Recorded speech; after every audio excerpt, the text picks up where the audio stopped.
me forever on fire.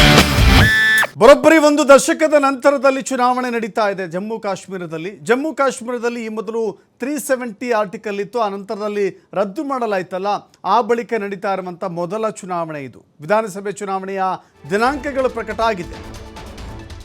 Article 370 ರದ್ದತಿ ನಂತರದಲ್ಲಿ ಜಮ್ಮು ಕಾಶ್ಮೀರಕ್ಕೆ ಮೊದಲ ಚುನಾವಣೆ ಇದೆ. 5 ವರ್ಷಗಳ ಹಿಂದೆ ಜಮ್ಮು ಕಾಶ್ಮೀರಕ್ಕಿದ್ದಂಥ ವಿಶೇಷ ಸ್ಥಾನಮಾನ ರದ್ದಾಗಿದೆ. 370 ರದ್ದುಗೊಳಿಸಿದ ಬಳಿಕ ಅಲ್ಲಿ ರಾಷ್ಟ್ರಪತಿ ಆಡಳಿತವನ್ನು ಹೇರಿಕೆ ಮಾಡಿತ್ತು ಕೇಂದ್ರ ಸರ್ಕಾರ. ಈಗ ರಾಷ್ಟ್ರಪತಿ ಆಡಳಿತ ಕೊನೆಯಾಗ್ತಾ ಇದೆ, ಚುನಾವಣೆ ಬರ್ತಾ ಇದೆ. ಜಮ್ಮು ಕಾಶ್ಮೀರದ 90 ವಿಧಾನಸಭಾ ಕ್ಷೇತ್ರಗಳಿಗೆ 3 ಹಂತಗಳಲ್ಲಿ ಚುನಾವಣೆ ನಡೆಯುತ್ತೆ. ಸೆಪ್ಟೆಂಬರ್ 15ಕ್ಕೆ ಮೊದಲ ಹಂತ, ಸೆಪ್ಟೆಂಬರ್ 25ಕ್ಕೆ ಎರಡನೇ ಹಂತದಲ್ಲಿ ಚುನಾವಣೆ ಇರುತ್ತೆ. ಅಕ್ಟೋಬರ್ 1ರಂದು 3ನೇ ಹಂತದ ಚುನಾವಣೆ ಘೋಷಣೆ ಆಗಿದೆ. ಅಕ್ಟೋಬರ್ 4ಕ್ಕೆ ಫಲಿತಾಂಶ ಪ್ರಕಟ ಆಗುತ್ತೆ.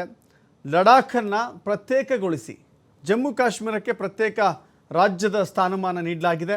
2014ರಲ್ಲಿ ಜಮ್ಮು ಕಾಶ್ಮೀರದ ವಿಧಾನಸಭೆ ಚುನಾವಣೆ ನಡೆದಿತ್ತು. 2019ರಲ್ಲಿ 370 ವಿಧಿಯನ್ನು ರದ್ದುಗೊಳಿಸಿ ಅಲ್ಲಿ ರಾಷ್ಟ್ರಪತಿ ಆಳ್ವಿಕೆಯನ್ನು ಜಾರಿಗೊಳಿಸಲಾಗಿತ್ತು. ರಾಷ್ಟ್ರಪತಿ ಆಳ್ವಿಕೆ ನಂತರ ನಡೀತಾ ಇರುವಂಥ ಮೊದಲ ಚುನಾವಣೆಯಾಗಿರೋದ್ರಿಂದ ಭಾರೀ ಗಮನ ಸೆಳೀತಾ ಇದೆ.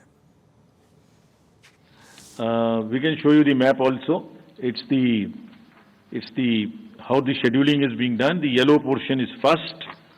The yellow portion would have the districts of Kishtwar, Ramban, Doda on this side, Jammu side, and Anantnag, Pulwama, Shopian, and Kulgaon in the valley. The second phase would be Gandarbal, Srinagar, Budgaon on the valley side, and on the Jammu side, Poonch, Rajouri, and Riyasi. And then the forces move up, so North Kashmir in the upper reaches, and also the Jammu and Udhampur, Samba and the Kathua region. This is what would be the schedule there. We can show you the map also. It's the how the scheduling is being done. The yellow portion is first.